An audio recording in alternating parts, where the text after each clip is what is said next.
Queridos alunos e queridas alunas, nessa aula de número 14 do curso de Teoria Geral do Processo Civil, nós começaremos analisando o princípio do juiz natural e da imparcialidade do juiz. Um princípio que é voltado para a pessoa do juiz e também para a organização de competência do poder judiciário. O juiz natural é um princípio que vai dizer o seguinte, que é vedado ao Poder Judiciário ou ao Estado brasileiro criar tribunais para o julgamento específico de casos, chamados tribunais de exceção. Aqueles tribunais que são criados posteriormente ao fato para julgar aquele caso em específico.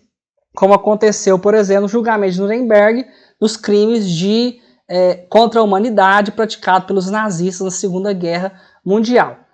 Hoje, para que você seja julgado, é preciso que o tribunal, e aí eu estou falando da justiça, do Poder Judiciário daquela cidade, esteja investido naquela competência para julgar aquele fato no momento da existência da prática daquele ato. Tudo bem? Você não pode criar um tribunal depois ou designar um juiz específico para aquela vara porque você quer que aquele juiz julgue exatamente aquele caso. Isso não pode acontecer. O juiz natural, ele está muito ligado com a questão da imparcialidade. Porque se você indica um juiz para aquela vara, para ele julgar aquele caso específico, o que vai acontecer? Obviamente você espera que aquele juiz tenha determinada atuação daquilo que você quer. E isso, obviamente, vai violar a imparcialidade. A imparcialidade ela é um pressuposto da jurisdição extremamente importante. Se o juiz ele não é imparcial, todos os demais princípios processuais eles restarão prejudicados. Como que um juiz que quer beneficiar uma das partes vai prestar um contraditório substancial? É óbvio que ele só vai dar ouvido para os argumentos da parte que ele quer que ganhe o processo. Aquilo que a outra parte falou no processo é totalmente irrelevante, é apenas formalidade. Porque o juiz ele era parcial. E aí eu vejo muitas pessoas confundindo a questão da imparcialidade com a parcialidade. Muitas das vezes, errado mesmo, levado a erro por questões da imprensa. Porque muitas pessoas falam que o juiz é parcial quando ele está agindo de uma maneira correta, Na verdade, para ele estar agindo de maneira correta, ele tem que ser imparcial. Se ele é parcial, ele tem parte, ele tem lado. Por isso, parcialidade. Então, se ele é parcial, é porque ele está de um lado e ele não está entre as partes ali, objetivando chegar à solução mais justa para aquele caso. Então, o juiz ele tem que se prestar a ser imparcial e, vou dizer mais, ele tem que, além de ser imparcial, ele deve aparentar ser imparcial. Essa é uma interpretação que eu indico que vem da interpretação europeia de direitos humanos. Se existe uma atuação pública de um juiz que leve a população a pensar que ele possa ser parcial, então aquele juiz tem que ser afastado do processo e colocar outra pessoa para ser a julgadora. Porque a população, a imparcialidade não é só garantia de justiça do caso concreto, mas também de confiança que a população tem no exercício do poder jurisdicional. Quando as pessoas recorrem ao processo, elas têm que ter confiança de que aquele processo vai ser julgado com imparcialidade. Se aparenta que aquele processo não é julgado com imparcialidade, isso toma uma dimensão pública, o juiz ele não pode continuar no processo. Infelizmente, no Brasil hoje, a questão da imparcialidade ela não é levada a sério. É muito difícil você conseguir reconhecer que o próprio Poder Judiciário reconheça que determinado juiz foi imparcial. Para que isso aconteça, é preciso que esteja muito na cara mesmo. ou que seja um dado bastante objetivo, que você consegue provar, por exemplo, o grau de parentesco com uma certidão de nascimento, com documentação e assim por diante. Mas, por meio dos atos do juiz no processo, por meio de atos arbitrários tendentes à parcialidade, é muito difícil você conseguir esse reconhecimento, mesmo que a questão seja bastante pública, né? Então, para que isso aconteça, o Poder Judiciário brasileiro exige um grau de prova que muitas das vezes ele não exige de N outros casos que são apresentados ao Poder Judiciário. É preciso que nós, urgentemente, façamos uma reavaliação do princípio da imparcialidade, principalmente, né, após os últimos casos que vem acontecendo em relação ao Poder Judiciário, que acendeu a nossa luz amarela em relação a isso. Porque não basta que o juiz seja imparcial, preciso que ele aparente ser imparcial. Senão, você quebra a confiança que a população tem no Poder Judiciário. Então, a imparcialidade é muito importante e faz parte do direito natural. E o direito natural vem justamente para garantir, né, o juiz natural vem justamente para garantir que o juiz atue com imparcialidade. O Código de Processo Civil, ele regulamenta duas possibilidades de quebra de imparcialidade pelo juiz, ou seja, quando o juiz ele torna-se parcial. É a suspeição e o impedimento. Então você tem lá o juiz suspeito, que às vezes ele vai ter um grau de relação subjetiva com aquele caso, e o juiz impedido, que é quando você tem critérios objetivos que impedem o juiz de atuar naquele processo. E aí, quando você tem algum desses casos, você pode apresentar aquilo que nós chamamos de exceção de suspeição ou de imparcialidade, e aí o Poder Judiciário vai analisar se realmente o juiz quebrou a sua imparcialidade. Se não tem imparcialidade, não tem nem mesmo jurisdição. E eu vou dizer mais, não tem sequer processo, porque sem um juiz imparcial não tem contraditório. E o contraditório, ele faz parte do conceito do processo. O processo é o quê? O procedimento exercido em contraditório. Se não teve contraditório, se for um faz de conta, você não pode chamar aquilo lá nem mesmo de processo, tudo bem? O próximo princípio que nós vamos analisar, o artigo 5º aqui tem as citações aí para vocês, o 37, não haverá juiz ou tribunal de exceção, e o 53, ninguém será processado nem sentenciado, senão pela autoridade competente. A parte de competência, nós veremos aqui no curso, que é quando você divide a prestação jurisdicional. Um juiz em determinada cidade, ele não tem poder jurisdicional em todas as cidades do Brasil. Ele vai ter uma competência territorial que vai limitar o seu poder jurisdicional naquela região. Essa divisão é feita por critérios territoriais, pelo tema que o processo versa, pelas partes que o processo tem.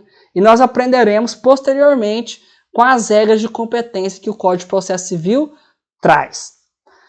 Nós temos também o princípio da boa-fé processual.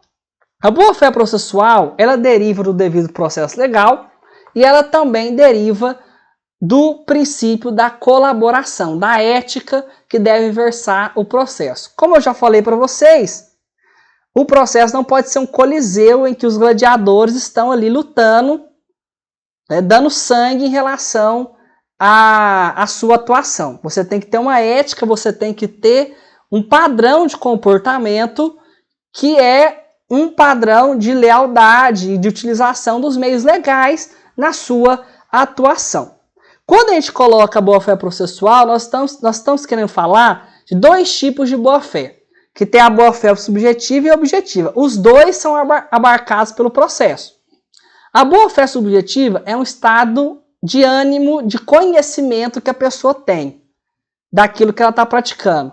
Muitas das vezes chamado de intenção, né? Se a pessoa tinha boas intenções ou se ela tinha más intenções. Por exemplo, se uma pessoa constrói sua casa achando que é o seu terreno, mas na verdade é de outra pessoa. Ela não sabia, ela contratou um engenheiro, foi lá, o engenheiro mediu errado, e aí ela começou a construir a casa no terreno do lado, ao invés de ser no terreno dela. Isso aí acontece e não é raro, não. Naqueles loteamentos novos, quando abre, as primeiras pessoas que começam a construir, às vezes pode ter um errozinho ali de medida e a pessoa ou construir no terreno errado, ou avançar um pouco no terreno do outro. Isso pode causar uma complicação. Mas ela não tinha intenção, ela não sabia que o terreno não era o dela. Então a gente fala que ela estava de boa fé. Boa fé subjetiva. A boa fé objetiva não está relacionada com o pensamento ou a intenção da pessoa, mas ela está relacionada com o padrão de comportamento social que é tido como a maneira correta. Um padrão de lealdade, um padrão de agir de forma correta, o padrão de você não quebrar a confiança do juiz, não quebrar a confiança da outra parte. Tudo isso é tido como boa-fé objetiva. Em outras palavras, é agir com retidão. É agir dentro da legalidade, sem querer prejudicar a outra parte, sem abusar do seu direito e assim por diante. A boa-fé objetiva, ela é uma cláusula geral. Isso significa que ela não tem uma conceituação totalmente formada. O juiz, analisando cada caso, ele vai observar se houve ou não quebra da boa-fé objetiva. Não existe uma lista de tais comportamentos aqui violam a boa-fé objetiva. Não existe um artigo que fala isso. O que o código fala é que as partes têm que guardar a boa-fé na sua relação. Então, isso faz com que a boa-fé seja observada como uma cláusula geral. A doutrina e a jurisprudência, eles vão criando hipóteses de aplicação, mas que não são hipóteses fechadas. São hipóteses que estão sempre abertas a mudanças sociais. Então, hoje você tem alguns exemplos de aplicação. Por exemplo, o requerimento doloso de citação por edital.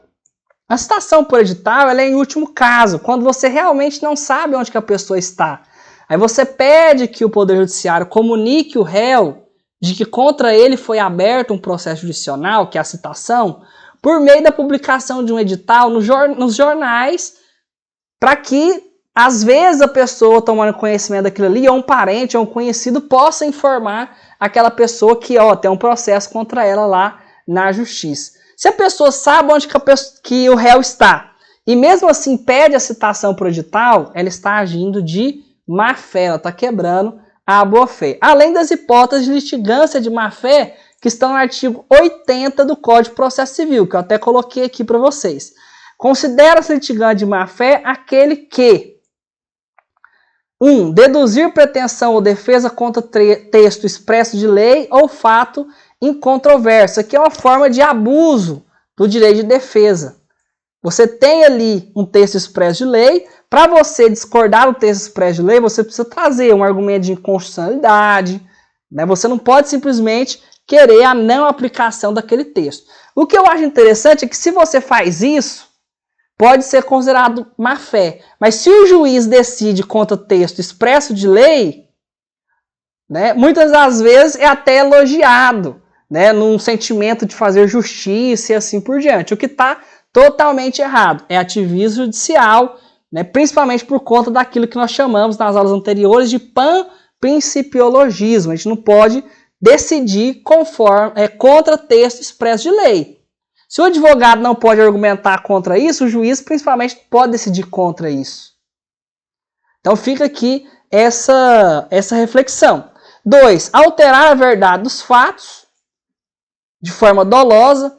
Usar do processo para conseguir o objetivo ilegal, por exemplo, até lavagem de dinheiro é possível fazer por meio de processo. A pessoa abre um processo, faz um acordo, paga lá uma coisa de indenização e o dinheiro que vem para pagar essa indenização é dinheiro de ilícito, e aí né, ele paga, lava o dinheiro, esse dinheiro volta para ele e assim por diante. Tem que ficar atento. 4.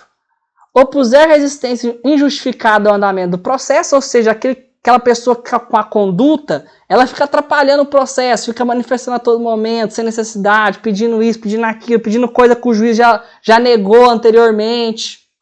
5. Proceder de modo temerário em qualquer incidente ou ato do processo, inclusive nas audiências. né, faltando audiência justificativa e pedindo adiamento, se comportando de uma forma negativa na audiência, para atrasar, para cancelar aquela audiência. 6. Provocar incidente manifestamente infundado, ou seja, começar um acessório ao processo, um incidente que não tenha fundamento só para atrasar. E 7. Interpuser recurso com intuito manifestamente protelatório, principalmente aquela sucessão de recursos que nós chamamos de embargos de declaração, que são recursos que não visam alterar a decisão, mas apenas esclarecer ou suprir algum problema, mas que a pessoa pode ficar impetrando ali, interpondo recurso para atrasar o andamento do processo. Ela pode ser condenada à litigância de má-fé, tá bom? A proibição do comportamento contraditório. O que é isso? É você ter uma conduta ao longo do processo e depois, em algum momento, você mudar totalmente essa conduta, quebrando a confiança que se tinha. Por exemplo, o juiz nega a produção de prova, lá na fase de provas você pede para produzir uma prova pericial. O juiz fala, não precisa de prova pericial aqui não. Aí lá na decisão dele, na sentença, ele fala, julga improcedente o processo porque o autor não provou, né, principalmente por meio de perícia, aquilo que ele deveria provar. Olha que contradição processual. O juiz também pode quebrar a boa-fé processual. Toda pessoa que participa do processo deve respeitar a boa-fé. Está aqui no artigo 5º do CPC. Aquele que de qualquer forma participa do processo deve comportar-se de acordo com a boa-fé. Isso vale não só para autor e réu, mas vale para o juiz, a chefe de secretaria, os estagiários, o perito, o intérprete, o tradutor, o oficial de justiça. Todo mundo que participa deve sim guardar a boa-fé objetiva e não pode ter comportamento contraditório. Você renuncia o direito de recorrer e depois vai e apresenta recurso. Comportamento contraditório, não pode. Proibição do abuso de direito. Nós já vimos aqui nas hipóteses do artigo 80, que está no inciso 1 e também no inciso 7, tá bom? É um abuso de direito, abusar no seu direito de defesa, abusar no seu direito de recorrer, fazendo recurso meramente para atrasar o processo. Tem um outro que é a supresso, isso aqui é interessante. Implicitamente, você não exerce um poder processual que você poderia exercer, gerando uma confiança que ele não mais será exercido. E aí, mais para frente, você quer exercer esse poder e você não pode mais, porque você já gerou a confiança que você não vai exercer mais aquele poder. Um exemplo, acho que mais claro sobre o suprécio no processo civil é a chamada nulidade de algibeira. Para quem não sabe, algibeira é um local onde que a pessoa pode guardar coisas, né, geralmente em formato de couro, etc., que você pode pôr ferramenta e demais outras questões. E aí, o STJ chama de nulidade de algibeira, aquela nulidade que o advogado guarda para si, fica paradinho o processo inteiro. Aí no final ele perde, aí ele recorre alegando aquela nulidade para anular o processo e voltar a ele ter direito a uma nova decisão. Ou seja, uma nulidade que foi guardada intencionalmente para que pudesse prejudicar o processo posteriormente, a nulidade algibeira. Se depois de anos de tramitação do processo, aí que você resolve alegar aquela nulidade, o Poder Judiciário não é obrigado a acatar, porque você está violando a boa-fé processual. Os deveres de cooperação que as partes devem ter em relação a si e também em relação ao juiz.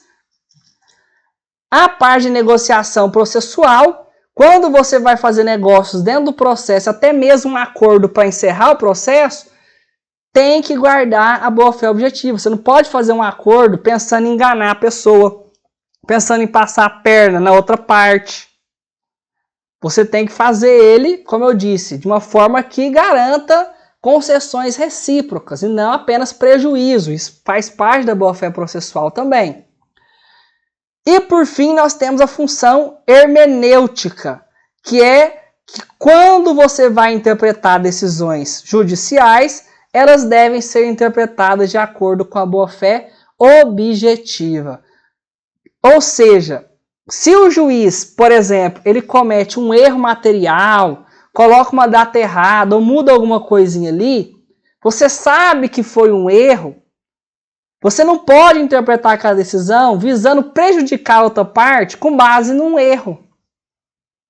Eu vou dar um exemplo aqui interessante. O juiz, ele deu a fundamentação, julgou procedente a ação para o autor. Aí, na hora de condenar em honorários, ao invés de condenar o réu a pagar honorários advocatícios, que a pessoa que perde o processo tem que pagar um percentual de honorários de 10 a 20% para quem ganhou o processo, para o advogado de quem ganhou o processo, melhor dizendo, ele vai e condena o autor a pagar os honorários advocatícios.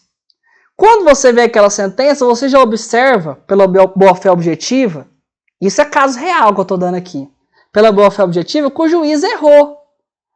Que ali ele cometeu um erro, ele simplesmente trocou a palavra autor e réu. Você não pode interpretar aquilo ali de maneira a prejudicar o autor. Aí o autor ele pode entrar com embargo de declaração para corrigir esse erro, ou a gente pode também, uma outra saída, caso já tenha transitado em julgado, é interpretar essa sentença com base na boa-fé objetiva, obviamente entendendo que ali foi um erro material, trocou a palavra autor pelo réu, porque quem ganha o processo não tem que pagar honorários para ninguém, só quem perde que paga.